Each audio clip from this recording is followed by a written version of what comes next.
Hello, everyone, and welcome to another exciting episode of the Book 1 of Abomination Vaults, The Gauntlet Ruins. We are playing a Pathfinder 2nd Edition adventure. We are still in Book 1. The characters are 2nd level. They have passed the point of a certain, shall we say, event involving the Gauntlet shining on a certain part of town. I don't want to give spoilers, too many spoilers away. The Monster Interrupted podcast is what we have named this, but we are live on stream at GM's Cut Rollmongers. We have our own YouTube channel where we pull the audio, make the podcast, put the audio back in a little better, a little sweeter, a little leveler, maybe some extra sound effects or whatever in there from yours truly, and upload it to our Rollmongers Network, Rollmongers Podcast Network, the title, on YouTube. So we have a little something for everyone, no matter who you are, no matter how you get your content, we are there. Spotify, and all the rest. Now, speaking about being there, we were a little neglectful of a very small, very patient Ripley, who waited a ways from the Crook's Nook and has now decided it's time for a little B&E. I know, surprising, a rogue, but hey, let's see how this goes down. So, my sticky-fingered little friend, the sun sets. The humans eat. The humans eat. Do you wait for dinner, after dinner, the dead of night, 2, 3 in the morning? You know, you do know that... Actually, society. Give me a society check, outsider dude. Ooh. See what he knows about humans. Nothing in society. Looks like a 9. Not terrible. Some are up all night. Most sleep during the nighttime. Some are up. Yeah. And they like building houses out of wood. And they live near rivers like this one. And then they sell the wood. You don't know shit. That's a typical. What else can I say? I don't know. Yeah, I'd probably go like right when the sun is starting to set, a little bit of dusk, but not like the pitch black of night. I might not find anyone. You may or may not, yeah. Okay. So, I can't even sing my In the Middle of the Night song.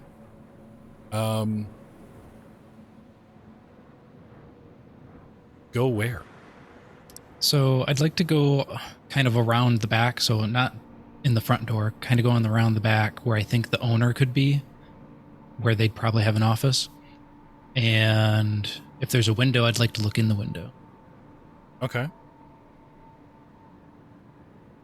Chances of a window. Everyone needs a good escape route.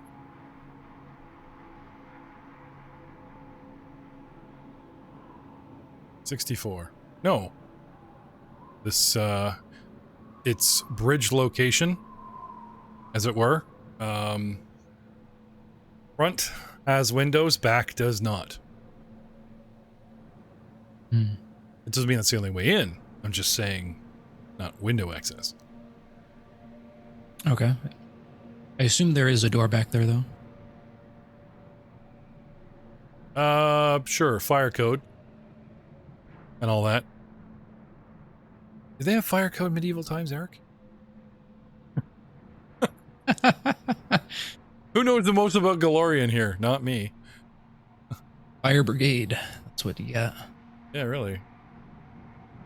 Asking for a friend. Never lost the foundation. Okay.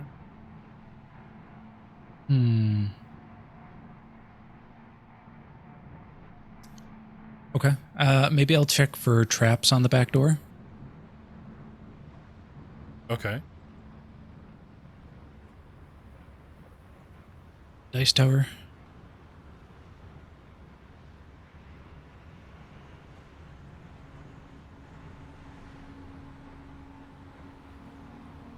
All right, I gotta move something here. You find a trap, but it's not something that'll hurt you. It seems to be something that will just hurt somebody where else? It's strange. It's triggered by the door opening, but it doesn't like, there's no tiny hole for a poison needle. There's no bucket full of flour on top. There's just a very, very thin line where somebody has taped a hair at the top to see if someone's come or gone. You know, like something you can't undo. And inside the door itself, ever so gently, like inside the, what do you call it? Door jamb. Okay. There's a gap, more than's necessary. Not enough to be like a draft, but just enough that's more than like necessary. And sure enough, that gives space for movement of something like a latch or, you know, pulling on a cord or something. But whatever it triggers doesn't seem to be, it's activated by the door, but it doesn't seem to, you know, affect anything around the door. Can I have a, since you don't have society, we'll go with thievery. Yeah, okay.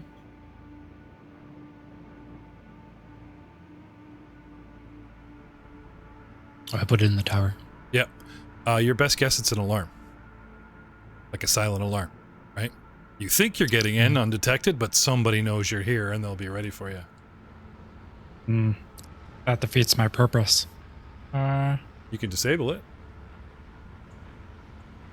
With I will do the neighbory thing and just knock. okay. We'll see. All right. At first, nothing. To repeat said knock. I'll try one more time. Sure. Do you know? Actually, I love another society check from you. Maybe there's something you could say besides just, you know, knocking politely. Say or do.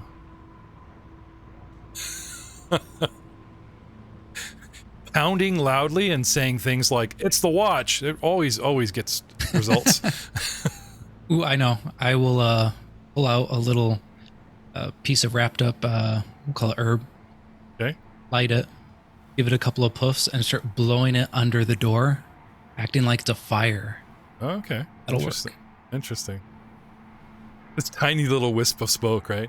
The scene goes through the camera, through the lock eye, and then down the door, really, really close, mouse view, and you see these little tufts of smoke.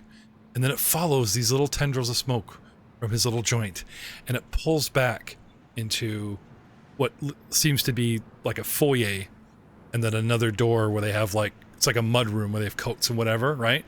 And then through a second door into a kitchen that has all sorts of scents and smells and smoke. A lot more.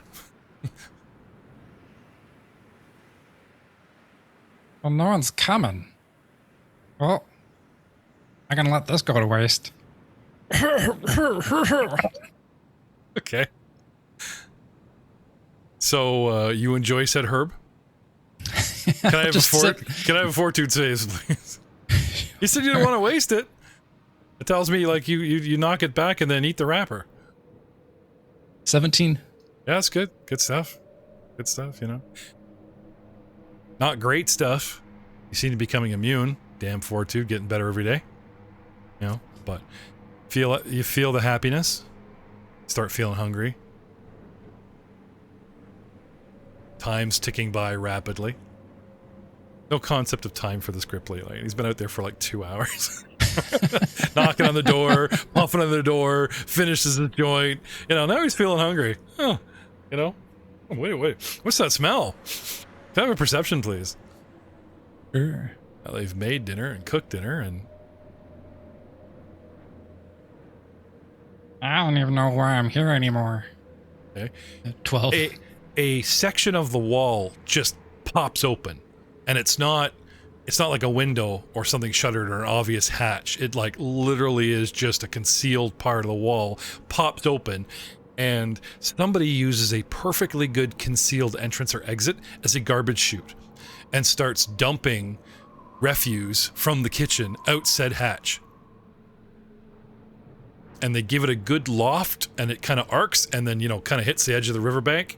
So like, you know, critters will find it and it'll wash away. And then it closes again. How high up is it? It's like top of your head. Okay. I'll try and open it and climb on in. Okay. Perception? You in the tower, please?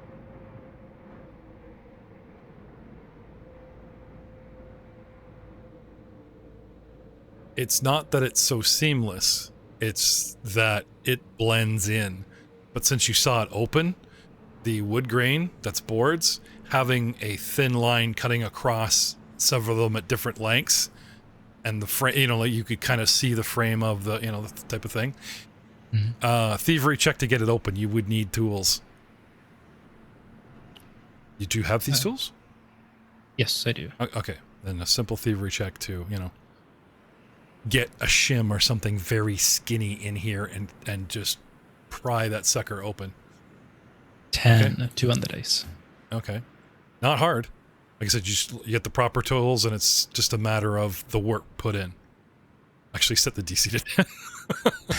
So he just gets it in there, right? And he's playing with the tool. And he just absentmindedly slaps his sticky-fingered hand on it and pulls back, and it kind of opens with his sticky hand. Oh, right. Okay. Okay. Pop the door or window, whatever it is. Yep. And slip inside. Yeah, I'll climb on in. Okay. You find yourself in a mudroom. Boots, cloaks, small room, bench. I will put on a coat. Okay. I'm so glad it wasn't just boots. Boots and a hat, right? Gripply boots. Just this, long coat that's clearly draping behind me, and I'll walk out. Yeah, just I gotcha. Okay. Inside, a bit muted, you hear the sounds of a tavern, private tavern, but a tavern nonetheless, a couple rooms away. Drinking, merriment, music, blah, blah, blah. Anyway, door before you. Yep, I'll open it up. Okay, open it. It's not locked. And you find yourself peering into a kitchen. One person occupies this room. And it looks like they're tidying up. Still. Okay. I think I would like to try and sneak around behind or away from them. Couple of stealth, be on the side of the counter or bolt for the other adjacent door while his back's turned. Yeah, I get it. Stealth in the tower, please. A few, if you please. Okay, cue Mission Impossible music. Right. I can see Spiegler smile. Okay, Spiegler, you take this. What does he do? What's playing in your head there, Spiegler? A frog doing Mission Impossible. Let's go. Come on, unmute. I want to hear this. He's giggling at you, so I gotta know what's going on in Spiegler's head. If Kraga were waiting for you, I was honestly just waiting for you to describe it. Okay. I just I'm not creative enough for that sort of thing. Yeah, creative. Okay. I'm thinking of the ye old cartoons where they have the guy lean right down on his tummy and then push up like a finger push up, and then you just see the fingers rapidly moving like kind of thing, right? Fingers and toes, but he's like 2 inches off the ground, right? And then the camera moves and you see the guy snake around on the floor, moving around the counter and everything. Anyway, you get to the other door, and dude's up on this side of a counter, busy, and you're just so far below his eye line. Pop the door a tiny bit. Mm-hmm. Yep. Peek in. Sneak peek. And you are looking at the back of a bar. You see the inside of shelves, and you see, bar equipment, and you hear a ruckus. And perception?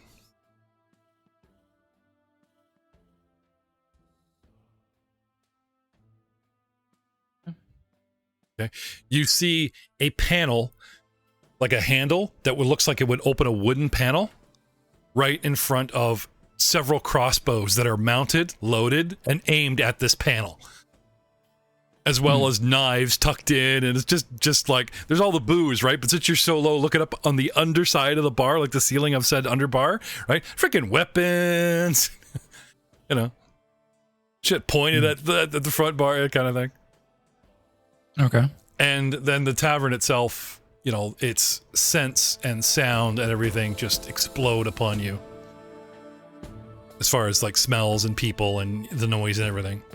Here you are tucked on a back wall, nose sticking through a doorway. So I do want to kind of go towards the back end where I know where I hope the Like owner could be. Stairs or whatever. Yeah, try to avoid the riffraff as much as I can. If I have to go through them, I would do a deception. Well, right now you are coat covering you. You are only have one person to worry about, the actual person tending bar, and a large bar to use for cover. But if you go all the way along the wall, the bar ends to get into the open room or try to get to a stairwell or back room or whatever, then you'll be out in the open.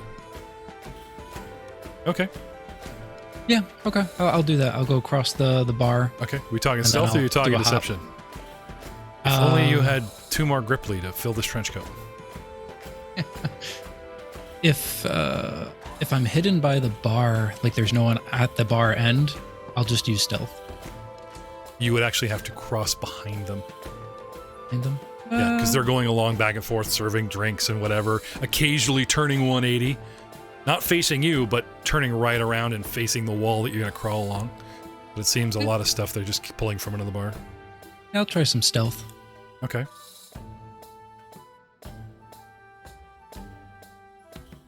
You get halfway, and you're not quite past them. Otherwise, it's good because they would have stepped on you.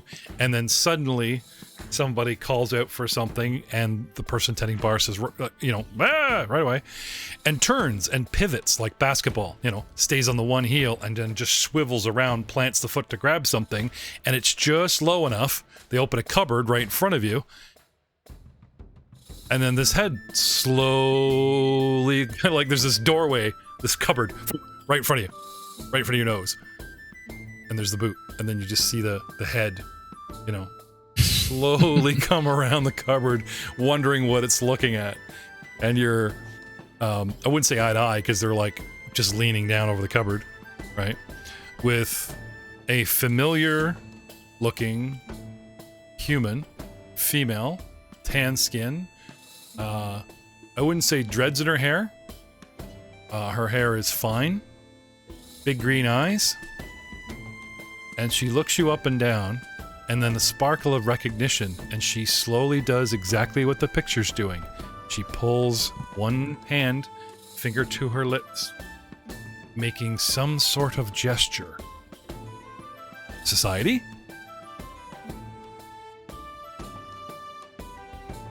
Oh. Natural 1. I'm glad I rolled that in the open. She's indicating we should just start shooting the place up as loudly as possible. She wants you to climb to ceiling level. No, she wants you to stand up and introduce yourself. Like, damn it, what is this union gesture where you curl up all your fingers and you take the index finger and you press it to your lips, pointing straight up. It means, yeah, you rolled like a natural 1. It means stand up and introduce myself.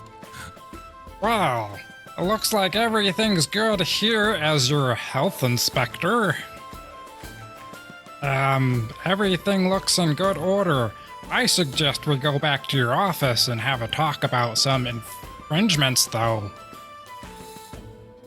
I wouldn't say the woman actually face palms, but she just slowly puts her hand down and tilts her head sideways. Now, this gesture is universal for all creatures. She kind of gives you the head cocked to one side like, really, dude? Anyway, glancing at the bar, can I have deception from that wonderfully awful performance?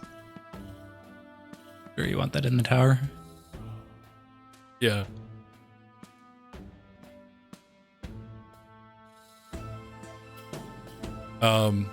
She looks over, she stands up, looks over the bar, scans around, and doesn't seem like anyone's heard you or cares. Or if they did, they bought it. She looks back down at you and places her hands on her hips. And kind of blows out a breath like, harumph, what am I going to do with you? There's a long, tense moment as you're standing there smiling, rooting for, like you're just about to pull out an inspector's badge. It's in there somewhere. Root, gotta be in this coat. And then finally she just rolls her eyes steps behind you, puts a firm hand on the nape of your neck, and pushes you along and starts walking with you, where you're on the wall side and she's actually using her body to block you from view and escorts you quickly along the wall, past people, and up a stairwell, assuming you go along. I'll go along with her. Okay.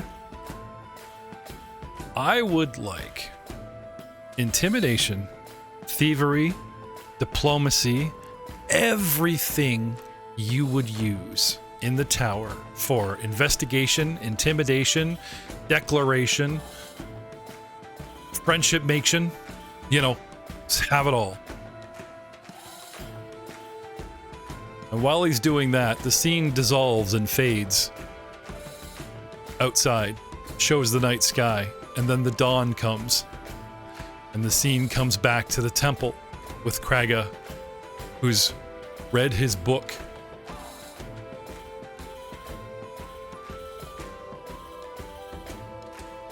And they are issuing him, 4 o'clock, 5 o'clock in the morning towards the sermon as a timestamp.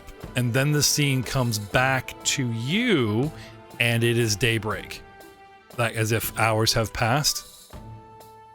And with deception, diplomacy, deception, thievery, society, and performance. Okay. In the tower. Wow, look at that. Okay.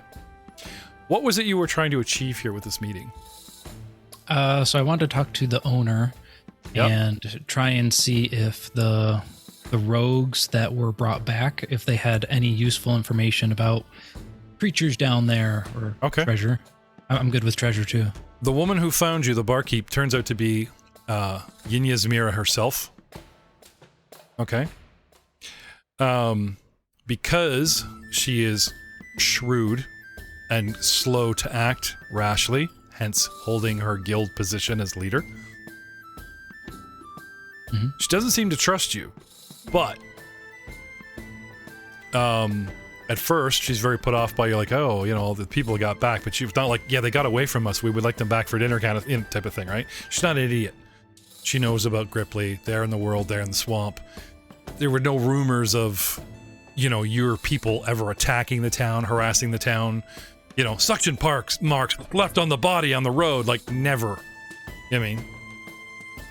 Questions you about your interest, and you seem earnest and gleefully eyed in all that makeup that you borrowed from Jargon, about their fate. And since you seem concerned about her people, which she is very concerned about, she talks to you. She lets you stay. We talk hash out a deal. And by this time, going by these magnificent rolls, which I will never speak of again, you prick, I will say that she got 3 out of 4 back. She describes the fourth man in detail, not just a tattoo. Enough detail that unfortunately you have sad news for her, if and only if you wish to depart that news. Yeah, I would tell her. Okay. So sorry. I think I know him. It's not good. Okay, you describe what happened? I'll leave out details unless she asks for more. She does. She's curious if you have proof.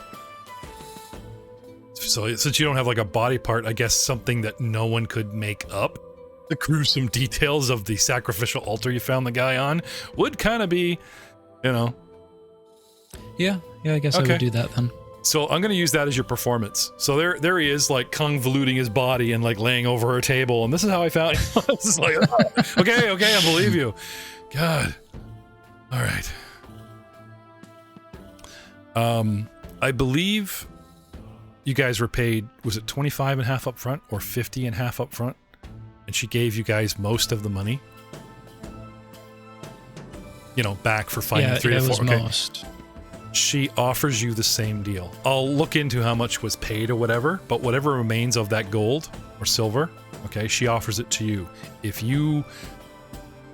Actually, she asked you what you did, then you actually explain what happened, how we were still investigating, then all of a sudden we set off the dungeon, ran for it.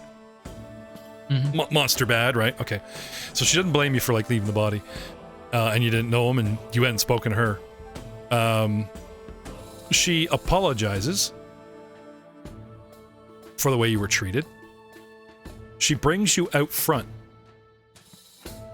and calls everyone to order and calls them a bag of bastards because this brave little thing that lives in the swamp joined a rescue party. None of you guys had the guts. I had to buy our guys back from adventurers. You guys suck.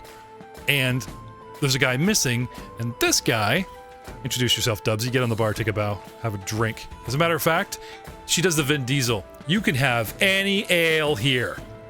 Like, you just grab somebody. You know that scene in the first Fast Furious? You can have anybody's beer you want. So she explains to them how you guys went in. She retells what you told. Everybody kind of pales and shuts up and quiets down a bit, and the place gets a little quiet. And, tells them that this guy is an honorary guild member, and until he crosses us or until he finishes the mission, he fails, fine, but if he succeeds, he's an honorary guild member and he is welcome in my establishment. Is that clear? And they're all like, yes. She's very polite, very nice. Why they're all so afraid of her niceness, you have no idea. She gives you a wink and extends a hand, a human gesture of a handshake, which is usually for greeting or to seal a deal. And she spits in her hand. Oh, there we go. Goo, my kind of woman. And expects you to do the same. I'll take my tongue and lick my hand. Okay. Hand it out. She kind of cocks a smile, almost giggles at that, grabs your hand, gives it a solid shake. And somebody, you know, sort of narrates what is happening, not her, but you hear some guy in the background go, as sealed in spit, as sealed in blood. So you have a deal. Cool. All right. Anyway, if you have any money on you, they will happily take it in exchange for alcohol. Or if you feel like, now you must go, Batman. What's your call? I would stay and party with them. All right. I'll spend like a couple silver. Sure. Or drinks for the house kind of thing? Yeah. Okay. You know, these tollywogs, they gotta know how to do things right. Do you gamble? Drinking is fun for so long, but someone's going to try and sucker you out of most of your money much faster by offering you a friendly hand of bones or dice, or cards, or whatever. No, I prefer thievery to gambling. You wouldn't be so shrewd as to try and pick their pockets or anything, not after you've seen who got their blessing. No, not these people. Okay. All right. And that's how you spend your night, which gets, I believe, the entire party all caught up to our lovely seaside town. It is the next day. Whether you've spent it in holy contemplation, in goddess preparation, in regurgitation after alcohol consumption, or just downright wandering the streets because you forgot to pay your tab Gregor and they turned you out of your room. Just picking on the new half-orc. It is the proverbial next day. Now, to clear something up, I would like to go back in time. Want to go back in time. Thank you. No, it's fine. That's good. Get that quite a lot. Whenever I do annoying, Back in time. Nargrim, our goblin witch, was not captured, was not soft TPK'd. He did not enter the dungeon with that foolish party of his own. He went off to run errands. He went off to an alchemist shop. Do we remember which one?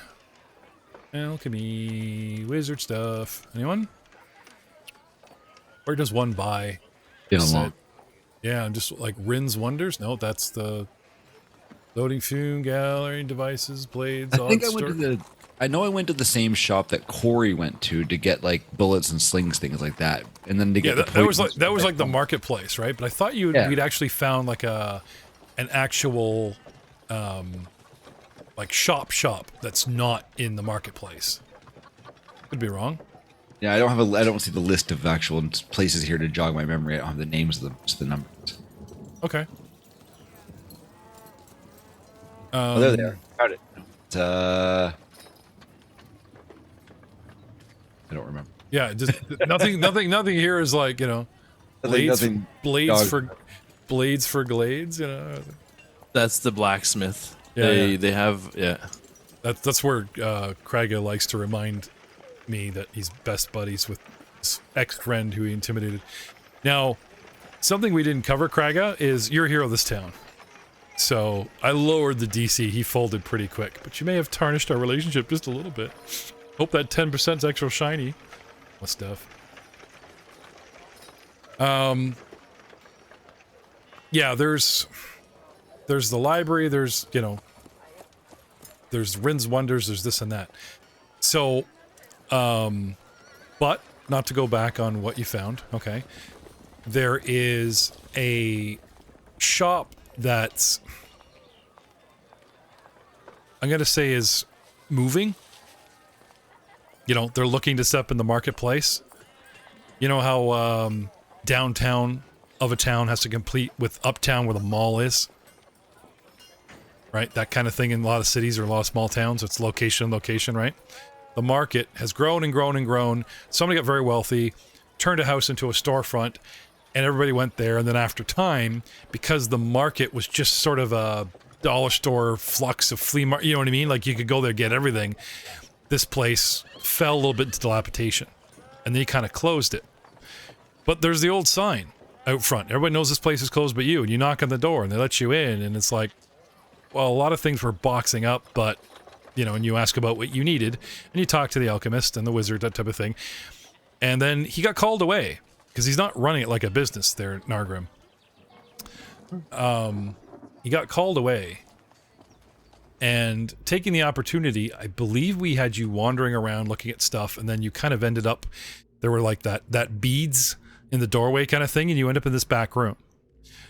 Now picture a tall, thin window, as if this was a sublettal storeroom, that's dirty, and a shaft of light coming in, and there's rows of shelves, 3 or 4 rows of shelves, leaving 3 or 4 aisles. Thinly put together, not space to get by them, and stocked with a lot of stuff that's so dirty and covered in grime and not really labeled so well. Hard to tell what it is.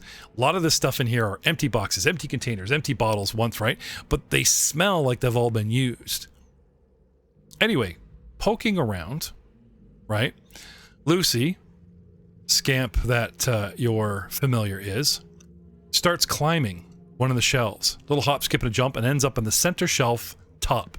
And as cats may do, cats are dicks. And as you see in cat videos, begins just sort of weaving around, being extra acrobatic and touching nothing. And then there's that sort of like things start wobbling and shuffling and that kind of thing. Testing gravity. Cats do it. Yeah. Lucy, we're gonna break something. Okay. You get me in trouble over here. Some serious acrobatics, lots of jumping around, lots of wobbling. But as soon as you call her name, the cat stops short and turns, and her back haunch pushes too far on a vial, and it smashes on the ground.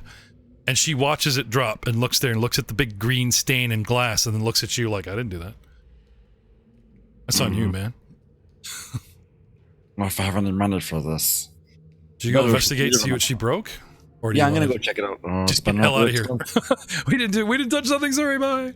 I'll go check it out and see what it is. Okay. The camera is up high. The scene is looking over Lucy's shoulder. And as Nargrim goes over and disgusted, Nargrim, how long have you had Lucy? I know you're only 2nd level, but it's like months, years? How long are we talking? I would say she probably showed up in the swamp and kind of led me to the town, probably right before we started our adventure. We weren't together for very long. She kind of she found me. We kind of went from there. Okay. That's as your memory perceives the situation. The camera shot, the scene I'm describing, is over Lucy's shoulder and looks down on you. And you can see the cat's head turn in anticipation as you walk directly under her and start lurching over and investigating and poking and using your perception to determine what this is, how expensive it is. A perception check for Lucy as she catches sight of something that she's been trying to figure out where you've hidden it for quite some time. Okay. Lucy believes this is her chance. She makes a jump right on top of you, and as you start flailing and trying to get this cat off of you, with said cat that you ever try to get a cat that's like just starts clawing you. I have 3 of them. And then you pull, and like your shirt or whatever, they're still attached by at least one paw. Mm-hmm. Right? An amulet that you keep low and very well hidden and under layers. As you turn and expose the back of your neck, and the top tiniest little knot, still under layers, becomes visible. She takes a chance, leaps for the back of your shoulders and neck, tries to get a hold of your collar. Unbeknownst to you, you just think she's being freaky cat. You throw her off, and the tricky little cat uses your strength and momentum to attach yourself, pull that amulet string all the way up to your neck, and as you throw her forward, you actually unloop the long string from your neck, and the cat pounces on the floor. Silly cat. With your most sacred treasure that you do not want your familiar to have. With a triumphant grin, she reaches down with her mouth, snatches it up, and bolts out the doorway through the beads. You give chase? Of course. I need it. Lucy, back here. They're going to be so mad at us. I don't even know where they went. Oh, cat beelines, but makes no bones about where she's going. Now, she doesn't like run in open traffic, but like the proverbial small cat with like a little fish in its mouth running from the fishmonger, ha ha ha ha, kind of thing. There's some open run before I can find that spot where I can 90 degree and try and go up an alley. But you spot her, perception. We It's roll out the door. perception? Yep. Roll, run, and kind of thing. That would be a 13. Okay. It's not her, but the Calamity. She runs close to buildings, and she catches people coming out of them, kind of thing. So you don't see her. She's a streak of little black lightning. It's the way people are suddenly going, hey, what the hell? Or, oh, hi, kitty, like that kind of thing, right?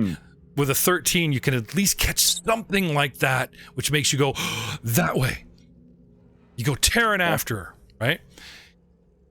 Your persistence finally pays off as you find her, as you check each alley, each sub-crossing or whatever. Takes you a while to find her. She's gone to ground. She's been there for a while.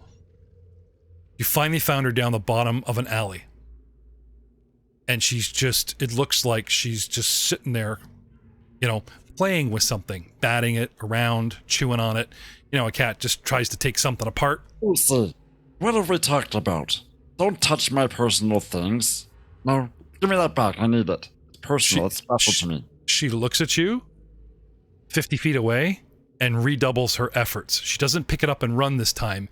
She just really starts, you ever see a cat just decide that something's hers? They lie on their side and they just all 5 adding the teeth, they rip at it, they play with it, they just, beat the crap out of your sock or your cat toy or whatever. She goes from frantically dicking around with this thing with 2 paws and a mouth to just rolling over and just going to town on it. As you run towards her, you get a very, very bad feeling. The amulet cracks. That's not good. You are 15 feet away. And as it cracks, so does your memory. You remember being a goblin. You remember making the pact. You remember gaining Lucy as a familiar.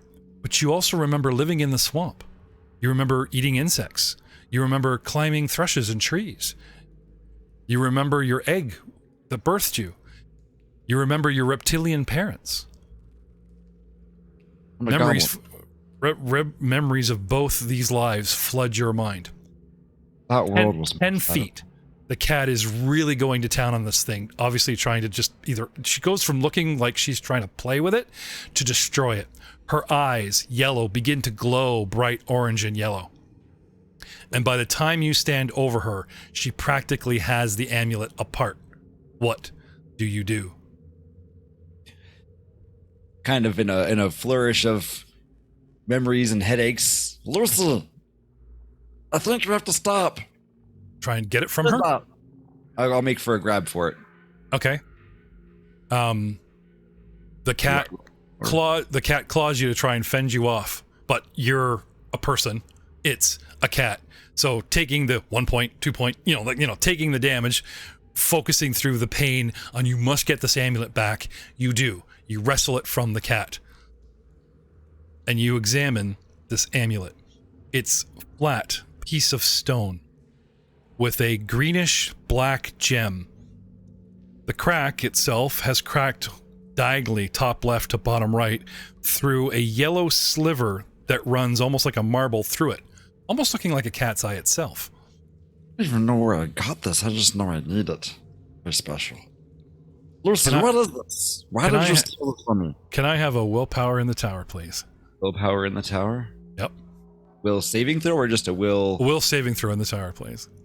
Well, this is all from Ken's stats, right? Because I don't have Lucy's. I don't have- Right. Sorry. I just realized that. You can roll one in the yeah. tower for me. Yeah, I'll get... I forgot who I was talking to. Yeah. So that perception earlier, at 13's good enough either way. You have, just so you know, you have a +5. Now, I don't Plus want to 5? reveal... I'm just telling you what your modifier is. Okay. Oh, you wish I'd rolled that open. Natural 1. You feel yourself being pulled, but not into the amulet. Pulled apart. Fortitude. Also of +5.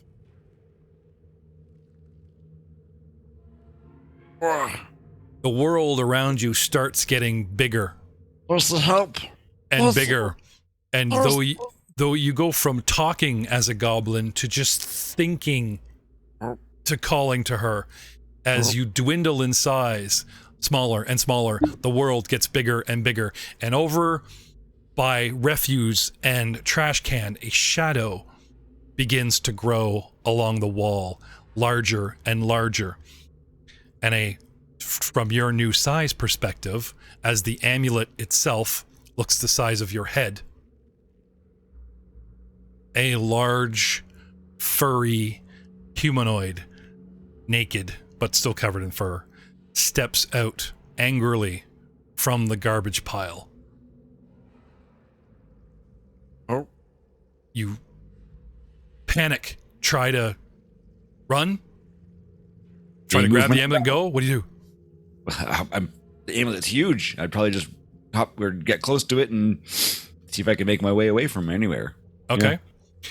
You go to dart, and a jar comes slamming down on you from this furry humanoid's hand. And you realize this huge hand that's half the size of you has scooped you up in, well, maybe a bucket as opposed to a jar. Something we could find, you can easy container, a box of, and all goes dark. Your world goes dark. And the last thing you remember is, before you fall apart into exhaustion and lose consciousness from fatigue of your rapid change, is what sounds like a strange, rattling, purring laugh.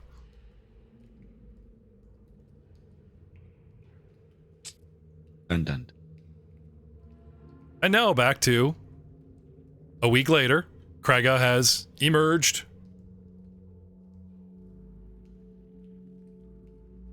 From the dungeon, was rescued by us. Yay, we did that. We did the thing. And it is the next day. We have 3 of our member, my NPC included, at the temple. We have 1 rogue living the life of the Crook's Nook. And we have Gregor, our orc sidekick, gone back to his humble tavern / hotel room / inn and is forgotten about until he represents himself to the party. He's just kind of got that face, you know, green blends and everything. What do you guys want to do? It's the next day. What's the plan? Oh, I promised I'd get Morley Bent some treasures. I think we're due to get back in to see if we can rescue more of Graga's mates, right?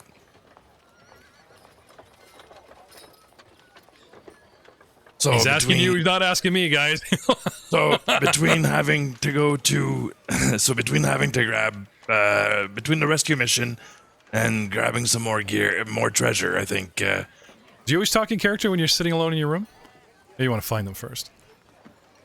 Yeah, I'd probably want to find them. I appreciate the method acting, dude, but it's like it's like you're not talking to me. What do you guys want to do? It's good, but sorry, I'm just tormenting Eric. He's another GM, so you know I can't show him any favoritism. If anything, I got to be meaner to him. Well, we would have picked a place to meet up again, right? Because we all kind of went our separate ways right away. Sure, I'll buy that. There was some heavy. You should see the rolls. I wish I should take a screenshot of the rolls you pulled off on this. Okay. Started off crappy at 6, and I almost attacked you, and then it just skyrocketed. But anyway, sorry, not that you. I think you guys are probably gonna have to come and get Kraga because Brother Green has just sunk his nails deep. And like, it is the library where Troy is staying, and it is the library where we left our bard sulking because you went to a sage. So you guys want to come to us? There are 3 of us here. Yeah, I think it would make sense that we would have said, hey, let's all meet up at the library. I mean, if you don't find each other by morning, by high noon, you start worrying and start looking for each other, and there's only 3 places you guys go. Gregor said he was staying at a certain inn, right? We know where Kraga went. We check with the blacksmith, right? There's the downtown marketplace with Rin, the stargazer, who hired us firstly, and then there's always retreating back to the library for research that Troy said he was going to do. So only a matter of hours, really, before you guys all end up, shall we say, at, you know, library. Yeah. Makes sense. Makes sense to me. So, going back to the library, I will say that they're done with you. Like they you know, they've educated you. You said you bookmarked a bunch of stuff there, Kraga. You know, chapter 8, chapter 9. You know, they don't want to be too clingy. It's sort of a catch and release. And if he was meant to be Sarenrae, he comes back. You know what I mean? We're not a cult where we get you isolated alone and that's it. Keep juicing him. Keep the Kool-Aid going. Take a cell phone. Have you seen any of my companions around here? Oh, do you mean the halfie that you came in with? That turned down our blessings? Looks sad. Yeah. Is he still here? No, he left. But I would assume, if he's a true brother of ours, he says, placing a soft hand on your supple muscled shoulder, he will return to us, if it is Sarenrae's will. Fear not, my friend. If you're looking for that hedonistic prick, he's in the library. I will not say his goddess's name. Well, I might just hang around here for a bit then and bask. Would I have, as being there and kind of knowing that I'm an adventurer, whatever, would I have heard that Kraga was in there somewhere eventually? Maybe I could go visit him, or would I have not really come across that, do you think? You locked yourself in a library, then you locked yourself in your room, and as I was heavily implying this day, it's only a matter of time. So you really don't have to ask. So like I said, sooner or later, let's say 10, you actually need to cross, because you are in a temple, from library to temple part, and Kraga. I turn around and start to walk. Have we gone as far as, like, you know, giving you acolyte robes to wear, like, over top? Like, I know it's level 4. You're about to hit level 3, guys, very soon, but it's level 4 before we can get into those juicy clerical champion archetypes. Not yet, but I have a little pouch on my belt with, like, a book of Sarenrae in it. Oh, my first steps into the light. That's what it says on the front. Baby steps into the light. And so, yeah, I see Kenoro. I say, hey, I recognize you. Big man. You were with the guys that helped me get out of the keep. Hello, friend. I remember you from down there. Came out naked. Ran amok on all those little guys that were giving us quite the scare, I would say. How did you find your way to this temple? Well, as you know, when we got out of there, I was in dire need of some repairs. My flesh. Yeah, you were, the pleasures of the flesh seem to be, having their way with you for a little longer than you wanted, I think. You do notice he's very happily eyeballing your scars. Double fold meaning there, perhaps. Whatever that means, yeah, okay. Just saying. But have you felt the light today? Like, when you feel the light touching your skin, you feel that warmth, right? Well, are we talking about the light of the sun or the light of the sun? Well, they've been teaching me here, like, that's because of Saren Ray. Pretty sure I'm saying that right now, right? Saren Ray. Yeah, that's it. Saren Ray is correct, friend. Don't you worry. You got the saying right, but that's not the sun that I feel on me. Calistria. Things here are all right. They got it figured out, I think. I don't mind being a part of it. Everybody chooses their own path. You walk yours, I'll walk mine. Together we might have some good adventures. What did you say your name was again? Oh, my friend, Kenoro. You can call me Ken. Ken? Have you seen any of the other adventurers that we kind of escaped that temple from? Well, I have some information to share. I originally came here with Gregor, the half-orc guy. Oh yeah, yes. But I haven't seen him in a minute. How about our frog friend?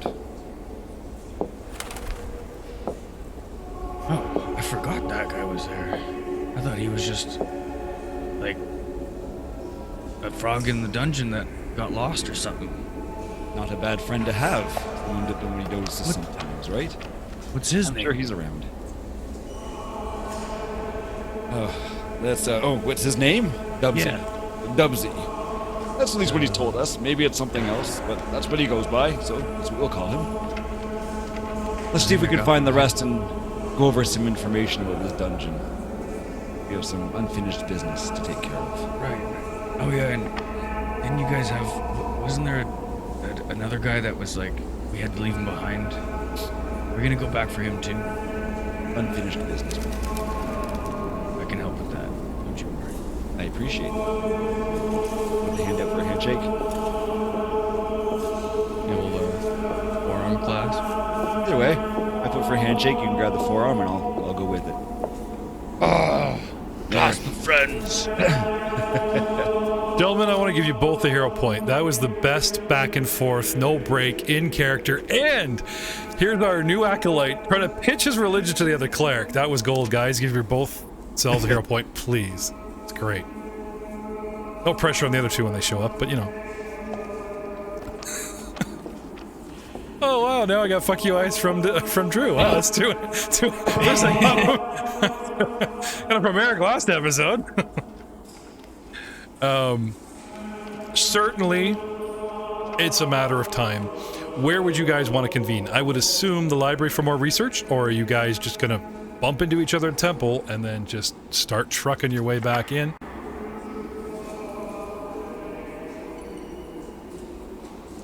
Yeah, I would head towards the library, I think, because I knew Ken would be there. Okay. You don't find Ken. You do find Jarget, poring over books, muttering. He seems frustrated. He's standing on a chair. He's muttering as loudly as you are allowed to in a library. You know, once in a while his by sage, I'm not good enough for him in this party. And people are like, sorry. Then he flips pages really loudly. Ever heard of finding artwork in a dungeon? Flip. He's got stacks of pages all around him, right? Kind of thing. That's why he's got to stand on the chair with two hands. Anyway, scanning the library, he's the only companion that you see that you know at this time. Well, I guess I can go say hi. Okay. You go to open your mouth to say hello, and he turns on you immediately. Were you in on it? Well, you know, this one time I took a puff, but, you know, it's not mine. So the sage sells herbs now, huh? Well, that's just fine. Maybe I should open a shop, get a sign, and get... You know what? I can do this. And he makes an illusion of a book with magical writing hovering off of it. Not that you've ever seen Milren's sign or whatever, but it's like he does this little illusion, like, you know. It kind of reminds me of the Avatar cartoon, where he used to do like the little circles in his hand to impress. And after a while, everyone just kind of got bored of it. You're already bored of this. Look at this. I can do this. He starts rambling on about something obviously that's not what you're talking about. He seems betrayed. He seems frustrated, angry, and he seems to be directing his anger quickly at you, but now it's like, right, of course. I knew you were my guy, right from the beginning when I pulled you off that billboard. You know, us little guys gotta stick together. Wanna give me a hand? Sure, what were you doing? He shoves a big pile of books towards you. Research! That thing, that undeath thing that reached through that big guy and the axe, and not only I need to find the... well, I'm going through the undead pile. You can look through the pile of value of a barbarian's axe if we ever, like, pull it off the body and have to sell it, you know, just between you and me. There you go. Anyway. You give me a hand. Okay. You start leafing through books, and in no time, Gregor shows up. Doing the same thing you did. Posts up at the door, scans the room, doesn't spot you guys at first because we're small behind the books, but sure enough, Jargon's frustration, or our back and forth because, you know, we're not really quiet in the library, draws your attention over to us, Gregor. You find two of your companions. Not the two you're looking for, but these two will do. So I'll approach them and just try to stand over top and see what they're trying to accomplish. Okay. Jargon pointedly ignores you. Keeps looking at his books. What's going on here, guys? Dubsie is like got a notepad, and he's like scribbling out figures of gold and silver and making doodles of all kinds of really, really big weapons that are way too big for him to wield. It's like it makes it like he's making a shopping list or something. Marking pages and, you know. 25 silver? No, I bet I could go higher than that. 30 silver. Yeah. 30 silver for what? Oh man. Nothing. I think Drew just hinted you should archetype in rogue because you scared the shit out of him. You snuck up on the rogue. I'm not gonna say that's worth a hero point, but that was pretty impressive. So focused was he in his greed. I thought it was the big man at first. Oh, damn, dude. That cuts deep. Oh, it's only you. I'm sorry, am I reading too much into that comment, Drew? I meant it more like I don't get to sell that axe now, but... Oh, okay. I thought it was like, oh wow, you scared me, but I thought you were someone really scary, like the 7-foot orc, not that, you know. You should have said yes, man. There was a hero point waiting for you. Hey, if you trash Eric, there's hero points on the line. I'm just saying. It's just not, don't tell Eric. Okay. Yeah, I'm just kind of digging my own grave for the future, considering what the future holds for this show. Spiegler's nodding. I'm just trying to level the playing field. Anyway. So yes, 3 out of 4. Okay. It's not hard for you guys to figure out, though. There might be a point where, let's say, Gregor is asking for your friends, and Jargon would apply not directly to Gregor, but Dubsie. Tell that narrow-minded, unfaithful companion of yours that Kenro is here. Damn it. I feel like a blooper reel.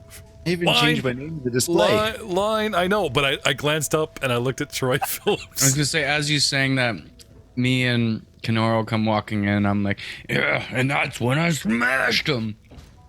There you go. And smash you did, my friend. My goodness, those tosses have seen some Aren't fights. those the guys we were looking for? Hey, speak of the devil, and they shall arrive. And we'll just head over to them, I guess. Hey, my association with demonkind was never proved in court. Oh, you were just talking about turning it yeah, okay. So, we're reunited. Okay. When you guys all gather, if you openly talk about your plans to go back into said dungeon, you will be booted out because everyone's talking in a group and making too much noise for a library. Though they come to you very politely and hesitantly because they know who you are. And they do go right to Kraga. Excuse me, Mr. Orkser? Kraga? Mm-hmm. I really appreciate what you did. I mean, I never really liked my grandfather, so the fact you guys mashed him up and stuck him back in his hole, I'm not offended, really, not at all. Some other people are having a wake, and I really wouldn't go to the east side of town at night, because they might be a little offended that you sort of chopped up their relatives after that whole undead fiasco, but we clerics, we get it, you know, not the same guy. Anyway, I'm sorry, I digress. Could we offer you some sort of meeting room or antechamber that you could discuss the plans, you know, for your next foyer into the Gauntlet Ruins? Because other people are trying to research here. Yeah. Show me the way to the room. Oh, thank you, Sir Kraken. Okay, so they lead they lead you guys. Anyway, they give you like some little antechamber that's more like a double bedroom for 2 acolytes to share, like a college dorm, as opposed to like anything with a big table and chairs in it or whatever. Anyway, he says, I would offer you our actual celestial chamber meeting room, but that's for clergy over. Our clergy only. But he did say, I will offer it to you, Krega. Like I would, because you're on your way. But these guys, especially opposing religion, you know, some inner working Saturday, taboo, no show. So you get the double-bedded dorm room. Hey, you know this room, Krega. You slept here. You pushed 2 beds together. Look at that. All right. And they leave you in peace. Guys. They leave you guys in peace to... We can be as loud as we want in here. Get in the chopper. So, open forum, guys. What is your plan? You want to discuss it as players or in character? Either way is fine. What's your next move? I would probably go over with everybody what I found out about that the tracksuit. Right, yeah, you guys are going to discuss your research?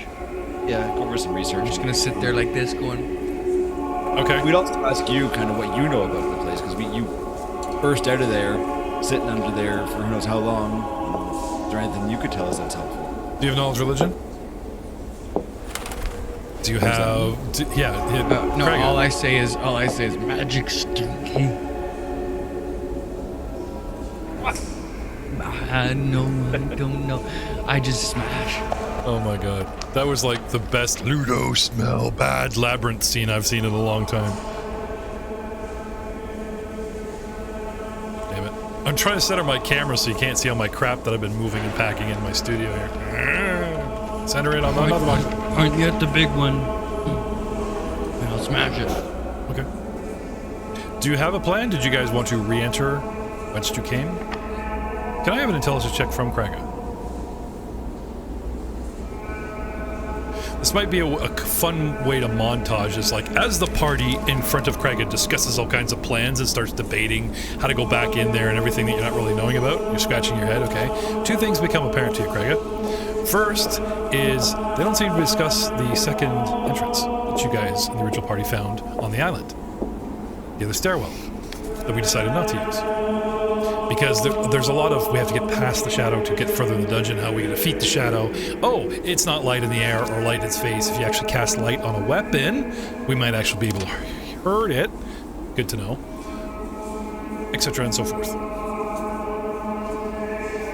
I don't know if you want to share that or care to drag them through that other entrance or whatever, but it was something that occurred to me that, you know, what Party A knows versus Party B. You are Party A, Matt. So even though these guys have experienced the whole dungeon, I would have to call them on meta if they like, oh, we did this or we should do this, right? Didn't we escape through the secret entrance that my party discovered? Yes, but you guys went to the island, found the little tiny dude, the surfer dude, fought the puppet. No, I mean, like, with this party, when we got out of there, Yeah. I'm looking at the map right now, and I'm pretty sure we went to that second door, so they would know about it now. No, you can't get there from here. You guys went in and out the one way in the center of the castle. Nothing to do with the island stairway, trust me. But you do know of said island stairway. The island. There was a stairway With the puppet. You remember you guys were like, oh, there's another stairway. And we're like, no, let's not do that yet. You know. In real life, I forgot. No, I'm reminding you. I know it's been a while, right? But just saying.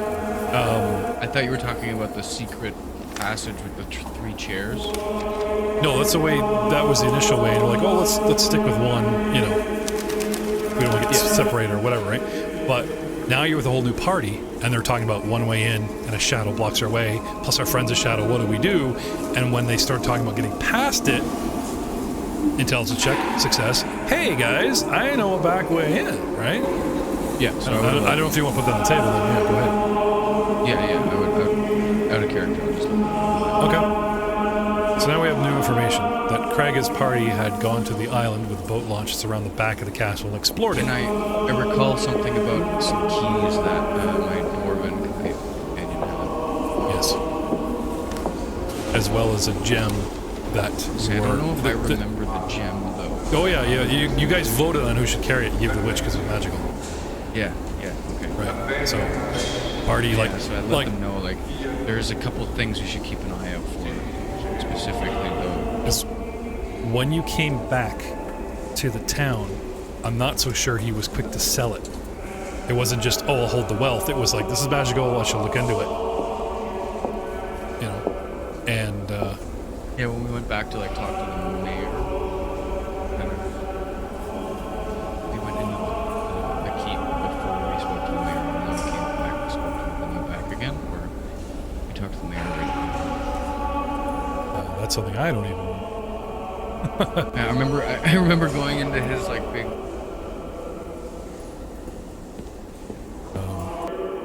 So, gentlemen, and this is the proper way to do it without meta. Like, I mean, Drew came in at episode 17, Eric came in at episode 30 something.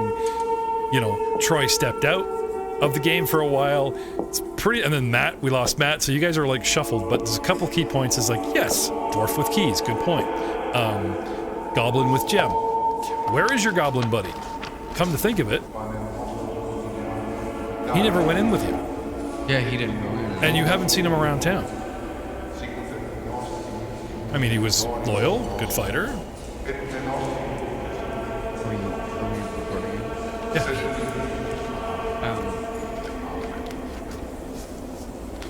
Yeah.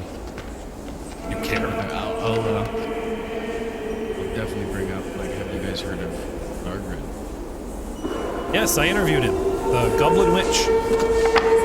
And the Dwarven Monk. And anyway, Jargon lets on like he thinks and convinced these guys that he got captured, that he's down there. Do you guys think he's down? He was down there too, because he never came down with us the other time when I got captured.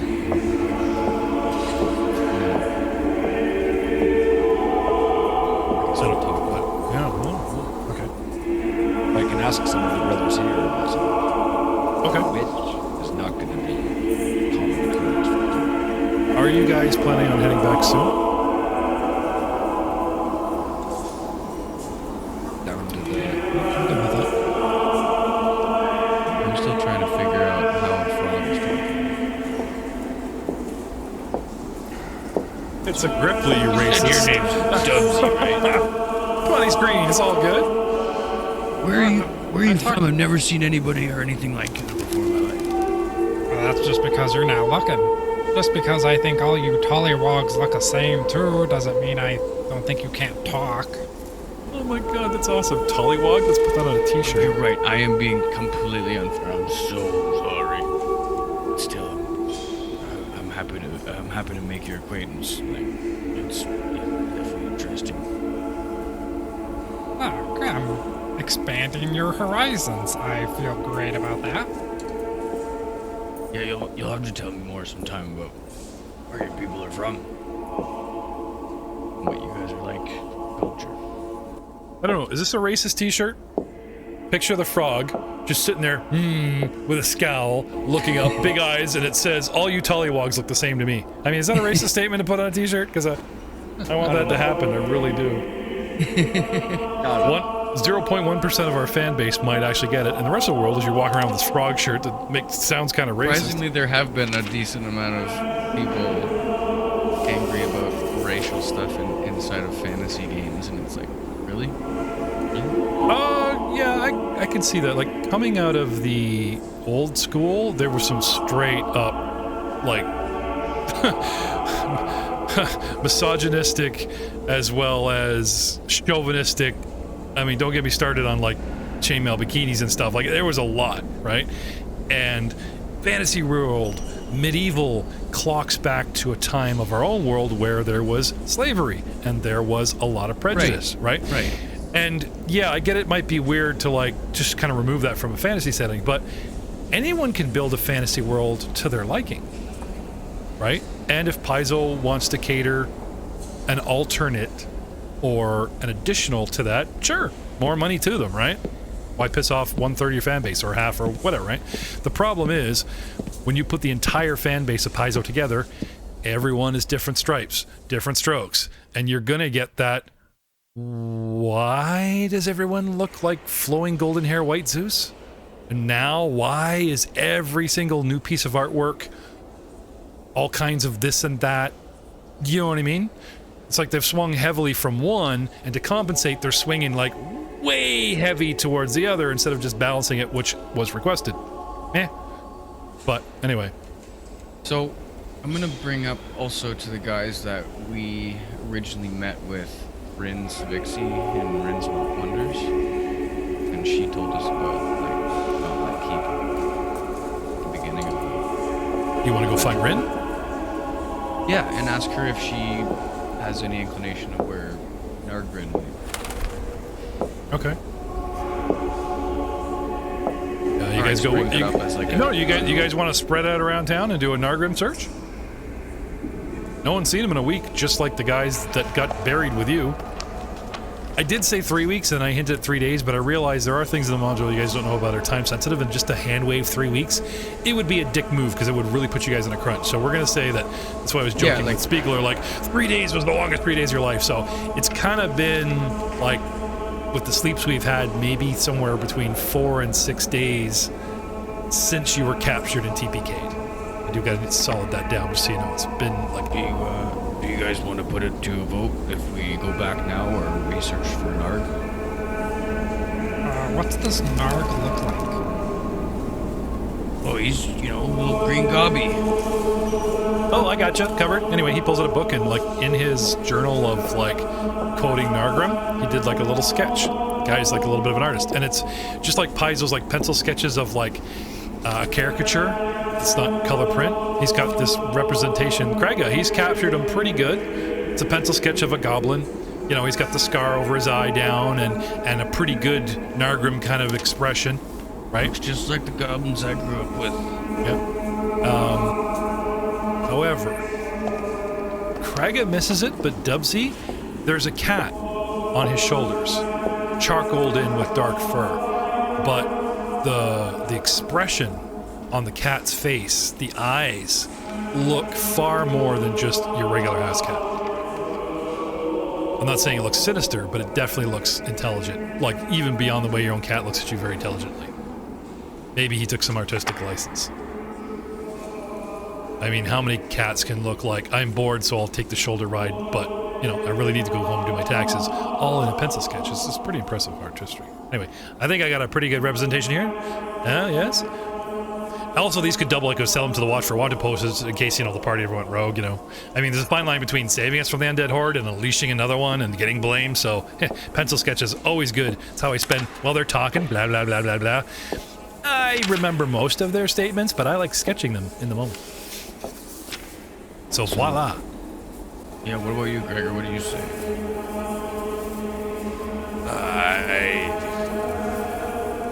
Your party members' days are numbered. I think we go back to the keep. The only problem is that shadow, to get around that shadow.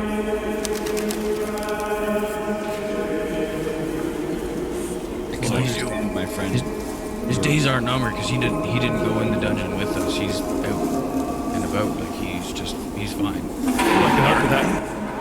Help with that too. Sorry to rub it and interrupt, but he quickly flips through pages. He draws you a really good representation of the shadow we fought with the pantsuit, and he named it. Dargan, my friend. Were you thinking of coming back down there with us again, or can we set you to look for Narg while we go fight this undead shadow? He hugs you. Just like somebody gets me, like, yes, thank you. I didn't want to go back. I was the difference of extra recall knowledge, but the cast has gotten bigger. We got Spiegler back, please don't make me go. That kind of shit. But I'll be your man on topside. Anything you need, you can send me running. You've got the drawings, you've got the pencil sketches. If we go missing, I will search the town. we'll know who you can show them what to look for. Right. Oh, which reminds me, speaking of wasting time, he wants to sit you each down, interview you, and sketch you. If you'll let him. But what if you go missing? What if you're the ones that don't come back? And what if the next cleric I meet says, well, why didn't you draw that charismatic Ken? I'd like to know more about Callistra. Come on, 20 minutes of your time. We come this far. How about over a meal? I'm hungry. It's noon. We'll discuss the rest of the party as to find out what our next action is. I can't take this anymore. Guys, lunch on me. Interviews all around. We spend an hour together, 15 minutes a pop. We'll make them quick. I'll do a group sketch. What do you say? I'll even put myself in it, like memorabilia. Hey, the one time I went dungeoning and almost got killed. What do you say? Hey? Come on, an hour of your time. Come on. I can't say no to food. There you go. I do like to indulge once in a while. I'm in. All right. Gentlemen? Okay? My big friends. Yeah? Yeah? When in Rome. All right. When in a Terry. I want a willpower check of everybody in the tower, please. Oh, sorry, not tower. Openly. Open. 28. And wants to stay. 28 for Dubsie. 59 minutes. You've heard everybody's story just about. Let's go. 16. Good food, but, you know, making more cash outweighs. So, yep. Rest of you? Craig, got 22? Yeah, I got 22. Oh, sorry, missed that. Yep, okay. Stay on target, right? Greg, 16. Let's see how persuasive I can be. Oh, actually, I guess it would be against my DC level, so you're good. Okay. He tries to get you guys to embellish. He tries to load your plates with extra food. He tries to keep you here as long as possible so we get more information and finish his, you know, what do you call it? The Dinner of Christ shot that he's got penciled in with all of this long table. The Last Supper. Yeah, and then surprisingly, him in the middle. Don't ask. But, you know, 59 and a half minutes, you pretty much got Kenro leaving the table, Dubsie pocketing the last of the silverware, and you guys are full-ish. You're just scooping the food into your pouch and take it with us. Problem solved. Oh, shit. All those rolls. Damn, that's a lot of baker's bread, man. How you got it? Never mind. I'm sure you're strong enough. I saw that clasp, that handshake with the crappy strength rolls. I'm sure they can carry all that bread. It's like they're lead. All right. So back off to the Gauntlet Ruins we march, yeah? I would like to take this opportunity to show you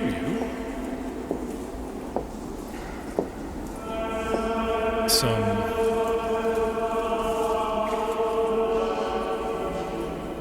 that's not it.